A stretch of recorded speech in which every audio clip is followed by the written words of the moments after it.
So I was why I wore Asenema Waterfalls and ran by waterfall. No, the first person who discovered the waterfall. And why I name Benjamin Kasaya, Benjamin Ubaha or no, and a somu and they will call in Sion Hobrof. Kasam Yevaka Benjamin is a tall guy. Udu entrance wa ya bought burial. Okay. Udu obetuya musika nipa baku ya 10 cedis. Ubetuya musika ntutu ya onema receipt. Ida so bakwaba.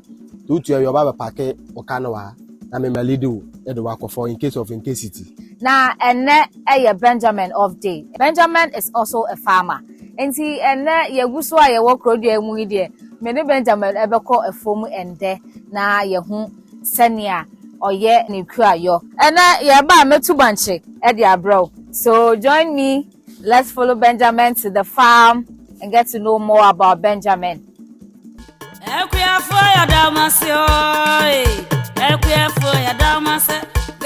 What they be our from her? But you na no. Now, when you share away then. Oh, me di my home. I'm about my better na I'm a dream farmer. Oh, okay. Ben, and now can be said the only challenge I will hire you being the tour guide alone. Now, and now of day, why no?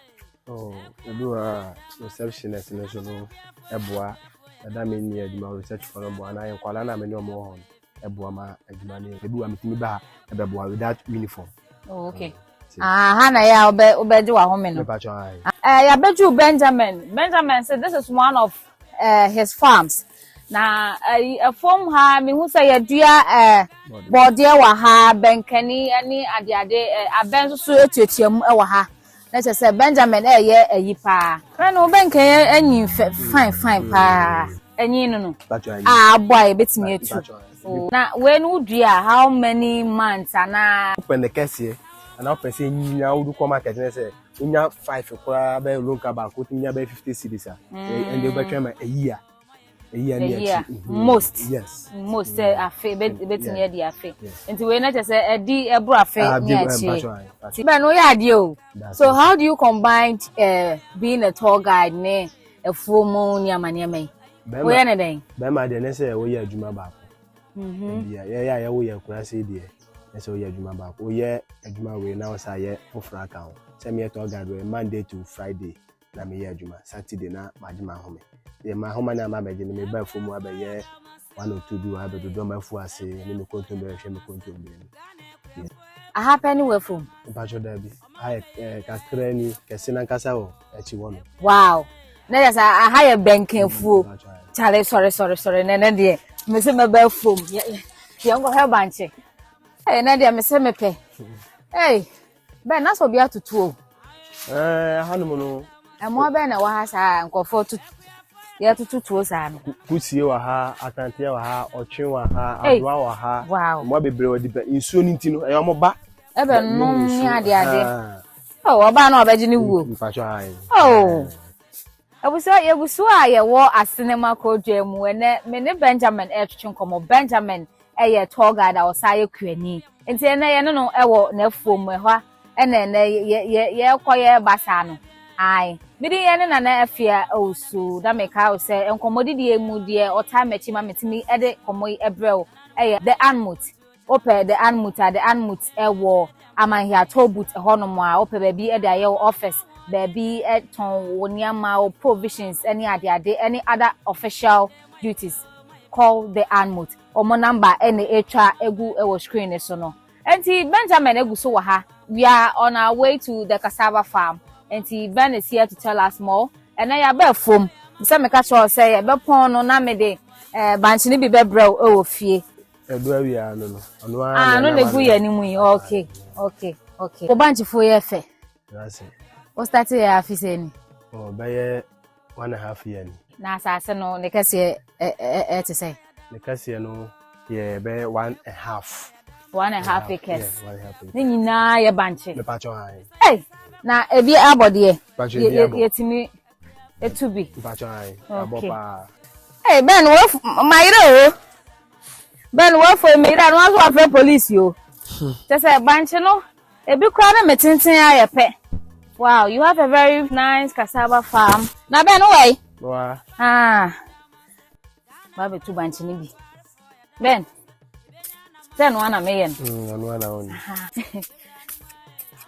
Eh. Nana. I need you. Ben. Okay. Enti banchina na wotu no I tried over it but I'm far.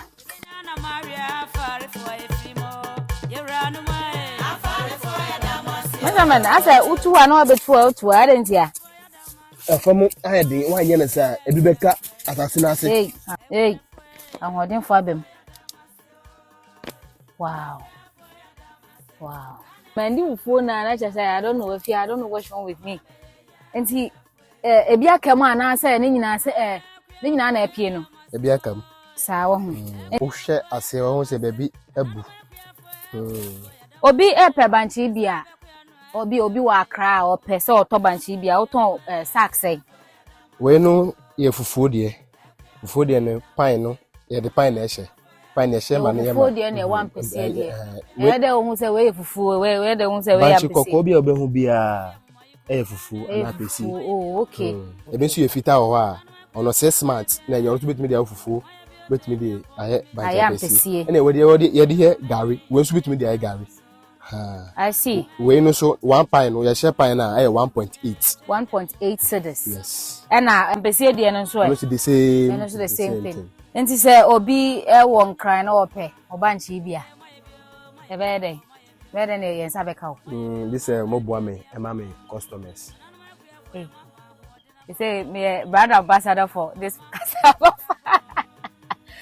Okay. Enti abusia ye de ben number ebe to screen so. Se wo pe benkani bi abo kama ene banchi bia na wafa number na wafe Benjamin ene ubedi enkombo kodwe mu apart from banchi ne benkani ni ade fomu niama ade abiem pa na oba kodwe because say Asenema is known for this. Asenema ni oba obohu no potin pa gari ba ha dia gari di odi be kofi. All right. I was made enkomo no abawie ye mene Benjamin awie enkomo no na make I was don't forget to follow the channel and get to know more, get to learn more about nature. And see abusia say won so pe gari in work and I say wo pe bi aton e wo wankasa wo ayi bia obetimi afre Benjamin oba o no ben yam to aso. Hello, aso me bin de nyante Benjamin ne to gado Asenema Waterfalls. I be ya tourist at Senipa Babaji Omani. Me stress a bobo, ya Ghana to site me ya home and pay he be our Damas.